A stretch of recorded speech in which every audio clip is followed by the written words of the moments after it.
Europe 1, Le grand direct de la santé. Jean-Marc Morandini. Docteur, avec vous, on va parler de la DMLA. D'abord, qu'est-ce que ça veut dire DMLA? Alors, ça veut dire vous levez les yeux au ciel. dégénérescence. J'ai l'impression que ça faut que je piège. réfléchisse. Dégénérescence maculaire liée à l'âge. D'accord. Alors, il faut déjà expliquer ce qu'est la macula. La macula, c'est la zone centrale de la rétine. Et je vous rappelle, on avait fait le fonctionnement de l'œil, que la rétine, c'est la plaque photographique de l'œil qui contient des cellules qui vont enrichir le nerf optique qui va, lui, dans le cerveau. C'est grâce à ça qu'on voit, finalement. C'est la partie fondamentale de l'œil. Alors, lié à l'âge, pourquoi ? Parce qu'il se trouve qu'avec l'âge, mais comme tout, vous savez, avec ça l'âge, se dégrade, tout fout le camp, on entend moins bien, on voit moins bien. Eh On se bien, trompe dans l'heure et tout. voilà. Parlez pour vous, les gars. Donc, avec l'âge, il y a une dégénérescence, une destruction plus ou moins partielle et progressive de cette rétine. Et la zone la plus importante, c'est la macula dans la rétine, c'est-à-dire c'est la zone centrale.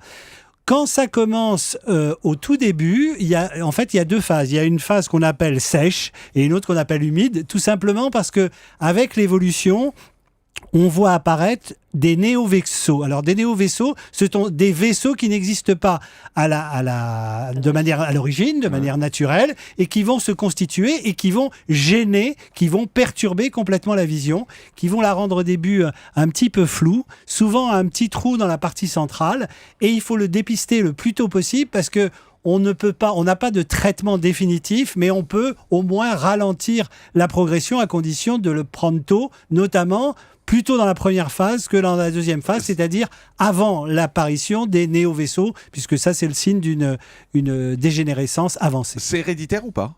Alors, il y a une partie héréditaire, puisqu'on voit dans des familles plus de DMLA, on va dire DMLA, parce que dégénérescence maculaire liée à l'âge, bon, ça y est, j'y arrive. Mais ça veut dire que si ses parents en ont eu, il faut être très prudent là-dessus. Il faut être prudent, mais d'une manière générale, passé 50 ans, allez chez votre ophtalmo, parce que l'œil et la rétine ne se voient qu'après un examen particulier que vous connaissez tous, qui est le fond d'œil. Et le fond d'œil, seuls les ophtalmos peuvent le faire. Nous, médecins, on n'a pas ces appareils-là. D'accord. Il faut faire un fond d'œil. À partir de 50 ans, allez régulièrement. Vous savez, il y a des bilans. Maintenant, Aller régulièrement, c'est quoi? C'est tous les 2 ans, tous les 3 ans? Au moins tous les 2 ans, en dehors de toute pathologie de contrôle de l'œil, vue. etc. Parce que sinon, vous faites vos contrôles pour changement de lunettes, etc. C'est entre 1 an et 2 ans. Alors, il y a des campagnes de publicité qu'on entend régulièrement avec cette fameuse ligne droite qu'il faut regarder d'un œil. Enfin, je n'ai pas tout suivi. Expliquez-nous comment on fait pour faire ce test de la DMLA. Alors, c'est un test qui consiste à voir des lignes parallèles ou des lignes quadrillées. Vous savez, c'est comme les cahiers quadrillés. Et quand on est atteint de DMLA, les lignes, au lieu d'être droites, elles commencent à prendre des courbures ou alors il peut y avoir des zones de flou.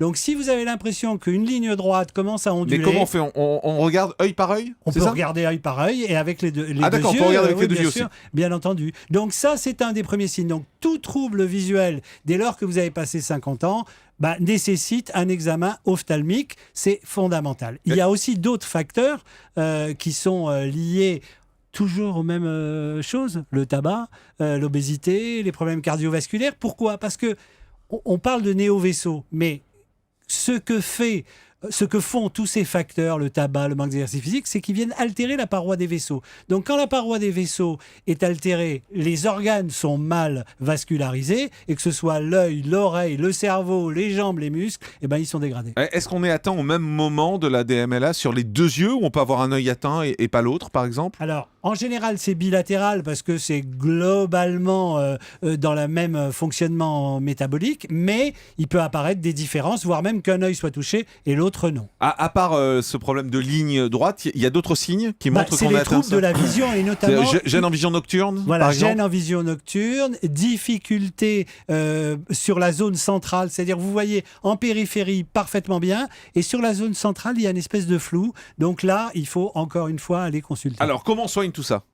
Alors, il faut s'y prendre le plus tôt possible. C'est pour ça que si je pouvais rabâcher une chose, allez consulter. Pourquoi ? Parce qu'il faut y aller le plus tôt possible, avant l'apparition de ces néovaisseaux, c'est-à-dire dans la première phase et non pas dans la deuxième. Alors, quand on a la chance de pouvoir arriver avant l'apparition des néovaisseaux, on a des médicaments qui ralentissent l'apparition ou qui peuvent détruire les néovaisseaux. Auparavant, on le faisait avec ce qu'on appelle de la photocoagulation, c'est-à-dire on envoyait par laser une décharge thermique qui détruisaient les néovaisseaux. Ouais. Maintenant, on a des médicaments qui s'appellent des anti-VEGF. Alors, VEGF, c'est-à-dire Vasculaire Endothélial Growth Factor. Vous avez un bon accent anglais en tout cas. Pas mal, Donc, Je me suis entraîné ah bah aussi. je vois. Ouais. Et donc, ces Vous pouvez nous répéter anti-VEGF, le nom? Vascular Endothelial Growth Factor. Ah bah dis donc. Il reste en France pour Noël. Mais je me fais bien comprendre dans les pays du Oui. Moyen-Orient. C'est ça. Et donc ces médicaments font quoi en fait? Eh ben, ils ralentissent le développement de ces néovaisseaux parce que c'est ces néovaisseaux qui vont détruire progressivement la macula et la rétine. Europe 1, Le grand direct de la santé. Jean-Marc Morandini.